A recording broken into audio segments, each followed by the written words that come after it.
All right, and we have our guest already in the studio with us to take us through today's conversation. A big chunk of that conversation will be about also the occupation, not really occupation, but the existence of KDF in Somalia. We know what really happened this week in regard to the attack at one of the camp in Somalia. We have with us Professor Noah Midamba, who is the Vice Chancellor of KCA University, also is an expert on defense and foreign policy. Also, we have with us Bryden, who is the Executive Chairman of SAHAN, which is a think tank of Horn of Africa security. Also, we have with us Dr. Machira, who is a criminologist from Edgerton University. Also, we have Wanderi, who is an advocate and also a security analyst, and Dr. Mustafa Yusuf Ali, who is a conflict resolution and national security expert. Good morning, gentlemen. Good morning. Good morning. Thank you very much for joining us today on Standing on Guard here on AM Live. A raft of issues that we'll be discussing. But let's just begin with the biggest story, of course, of the day. Just as a one-liner, we don't really have to belabor the point of loss of Amina Mohamed as a AU chair. What do you make out of it? Let's begin from Matt. Well, I think it's something that's we're going to return to later in our discussion, but yes. Clearly IGAD as a regional bloc is not as united as perhaps Kenya had thought, and there's a need to revisit and perhaps to reaffirm the cooperation and the unity of the governments of this region. Yes, right. Dr. Machira. I want to say that Kikurasho, Kikogoni Mwako. So never trust those people who you think are very, very close to you. For the benefit of Matt, translation? Oh, and that is not transfer. That's a proverb in the book of Proverbs. Cannot be translated. Cannot be translated. Yeah. Right, but we can actually explain it. Yeah. All right, thank you. Captain Collins Wanderi. Yeah, I do not want to belabor this point because a lot of things, first it has exposed Kenya's soft underbelly as a politically fractious state, as well as divided ethnically, which is a sad thing. The other thing I want to say that nations do not vote for individuals. They vote for their national interests when it comes to geopolitics. And the states that voted against Kenya, because Amina was not the candidate, if you look at the voting, was Kenya. The candidate was not Amina. She was just the personification of Kenya's candidature for the EU chair. And the nations that voted against Kenya voted for their national interests.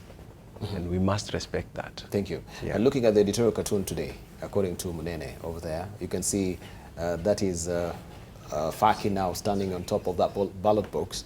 And looking down, also we have so many things happening. Amina Mohamed, she's down there. If we just, yes, thank you. And we can see she's down there. And ECOWAS is speaking to the executive. Yeah, you have to admit tyranny of numbers outside your borders is never guaranteed. Let's hear from Dr. Mustafa. Yeah, Debarl, it's very clear that you still have many of the African countries still looking back at their colonial masters. Francophone countries looking up to Paris, Anglophone countries looking up to London, Lusophone countries looking up to Lisbon. And this is sad, really sad for Africa if this is the way that Africa is going to carry on with its politics and development. Thank you. Professor Noah Midamba. My colleagues are correctly indicated. What we have done is we have replaced O. We took O out and just say AU, but nothing has changed from the old Organization of African That's Union. Right. Yeah. There is nothing that has changed. We are not serious about leadership, competent leadership in the country. We have to reassess our relationship within the East African and particularly IGAD. I'm very disappointed because we have let down a really competent African, forget Kenya, but competent African that could have taken us another step to where we need to be. Do you think, sort of looking at this particular editorial cartoon and looking at the executive, do you think they overplayed their hands in terms of pushing the agenda right? Were they really in the face of these African states, you know, pushing for Amina Mohamed to be the prime candidate? Well, I'm not sure that if that Amina really need to be pushed, except leave the candidate's background to speak by itself, and where they stand as African. You know, I'm saying forget Kenya.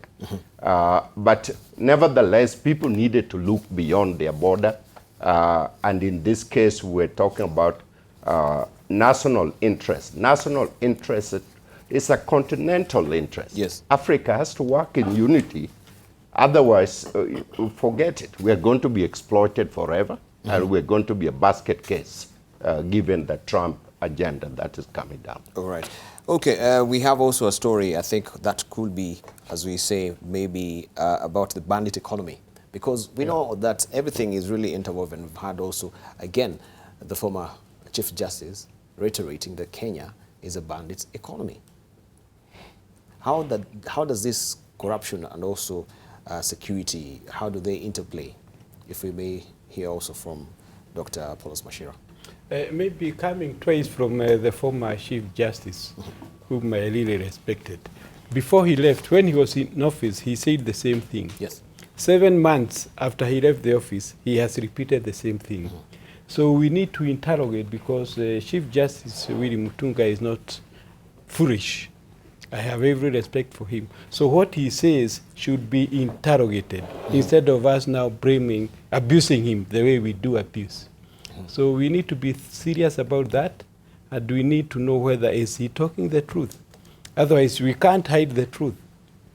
Just like the AU thing, we should also, as we investigate Uganda, like Amina says, we should also investigate the delegation that went to support Amina, the delegation from Kenya. Maybe these guys were thumping. Just thumping, yeah. And perhaps talking about how they are going to win, how they have gone all to 53 countries. So the guys who are not reading, you know, and they were talking to Ugandans, Tanzanians, everybody, so arrogantly. So maybe these delegations... So we should form another commission. Yeah, to show, you know, who are they? All right, let's say from Matt. Matt, corruption and security, how do they interplay? They're absolutely inextricably interlinked, and from a counterterrorism perspective, I'd normally say that about 80% of counterterrorism is just good public administration. If you don't know who the beneficial owners of companies are, if people can buy identification documents, if they can obtain telephone SIM cards in false names, you're already vulnerable to all kinds of organized crime, including terrorism. So I don't think there's any way to separate the two. All right, let's hear from Dr. Mustafa. Yeah, Debarl, the terrorism feeds on corruption, and countries which are corrupt become very vulnerable to terrorism, especially the countries that are here in Africa. You have seen that it's very easy, not just for Al-Shabaab, but for Boko Haram to bribe its way right into the Nigerian army and military apparatus. And that was such a problematic thing during Jonathan Goodluck's time, that Boko Haram just grew and grew and grew and decimated whole villages, took whole towns and put them under their control. When Buhari came in, he came in on account of ending corruption and making the military and security agencies more efficient, and that's how they eventually dealt with Boko Haram. Thank you. Captain Collins Wanderi. Yeah, I want to look at it differently. You see, let us talk about having security is not something you can measure in kilos or in liters. It's a perception. And because it's a perception, it means that people have to feel safe to do things. But how do you feel safe? For a long time, we've talked about getting equipment for our security and defense forces. And that is where I want to look at corruption at that side. Because it means if people are not straight when it comes to procuring equipment for the security and defense forces, it means the personnel are going to get the wrong equipment. They will not get the right equipment. And we saw that during the El Ade attack, where we have AMISOM forces who could not even respond because they did not have air support. We have had a situation now, which we saw the other day. Again, an attack on an AMISOM base, because this is something we need to always, when we are discussing this, to remember that Kenya is no longer in the territory of Somalia on its own.